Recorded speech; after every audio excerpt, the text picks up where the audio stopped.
नमस्कार शेतकरी बांधवांनो, सर्वप्रथम आपल्या आजच्या या व्हिडिओमध्ये मी आपला कृषी मित्र निलेश थोरात आपल्या सर्वांचं सहर्ष स्वागत करतो। याच्यात मित्रांनो, तुम्ही शेवंती उत्पादक शेतकरी आहात। शेवंती उत्पादक शेतकरी पाठीमागे बघू शकता हे चांगल्या पद्धतीमध्ये शेवंती रोपं आहेत आणि सेट पण आहेत, मॅग्नो ऑरेंज जात आहे। तर आजच्या व्हिडिओमध्ये सुरुवात करण्यापूर्वी आपल्याला विशेष म्हणजे शेवंतीवरती येणारा जो करपा आहे या ठिकाणी बघू शकता।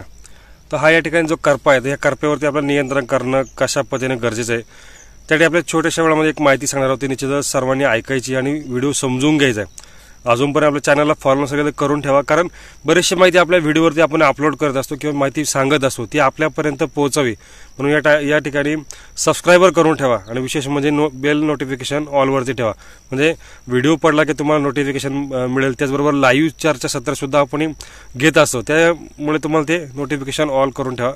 आणि व्हिडिओ आवडला असेल निश्चित लाईक करा आणि आपल्या शेतकरी बांधवांना पाठवण्यासाठी सुद्धा तुम्ही शेअर करू शकता। तर या ठिकाणी जी शेवंती स्थिपा या ठिकाणी काळी का पडलेली आहे किंवा हा करप्याचा आहे। आता आपल्या शेतामध्ये कुठं ना कुठेतरी असं एखादं क्वचित कुठेतरी झाड आहे की ते आपल्याला या सिच्युएशनला दाखवतंय। पूर्णपणे 100% कधीही कोणाचाही बाग कधीही क्लिअर राहणार नाही। त्यामुळे शक्यतो एखादा झाड दिसणार आहे तर निश्चितच याच्यामध्ये बरीचशी अडचण जी येणारी असेल तर हे बुरशीचं आहे, म्हणजे अर्थात फंगस, त्याला आपण अर्ली ब्लाइट म्हणतोय किंवा जमिनीतला फ्युजेरियम सुद्धा म्हणू शकतो। तर फ्युजेरियमसाठी आपल्याला या ठिकाणी हेक्झास्टॉप, कोरोमंडल पेस्टिसाइडचा हेक्झास्टॉप, त्याचबरोबर ह्युमिक आपल्याला या ठिकाणी कॉम्बिनेशनमधून सॉइल ॲप्लिकेशन किंवा ड्रिपमधनं द्यायचं आहे। पहिलं काम बुरशीनाशक वापरणं, त्यानंतर स्प्रेच्या माध्यमातून करत असताना आता या ठिकाणी जर आपली फुलं हार्वेस्टिंगला आली असेल तर पहिलं काम फुलं तोडून घ्या। तोडणी केल्यानंतर जे आपल्याला फवारणी घ्यायची तर फवारणीमध्ये जटायू 2 ग्राम प्रति लिटर आणि मॅट्रिक्स 1 ग्राम प्रति लिटर, म्हणजे आपण त्याला जेम जटायूचं कॉम्बिनेशन म्हणतो।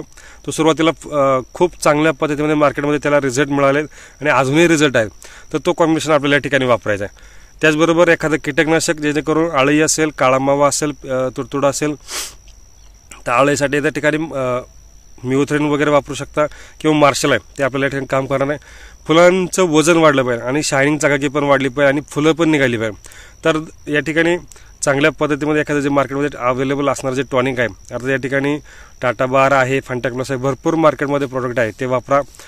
शक्यतो टाटा बार वापरा आणि शायनिंग चकाकीला कॅल्शियम बोरॉन, टाटा बार कॅल्शियम बोरॉन घ्या आणि विशेष म्हणजे स्टिकर वापरा। म्हणजे हे कंपल्सरी आपल्याला या ठिकाणी करणं गरजेचं आहे आणि ही फवारणी करताना फुलं तोडून घ्या आणि सकाळी करा।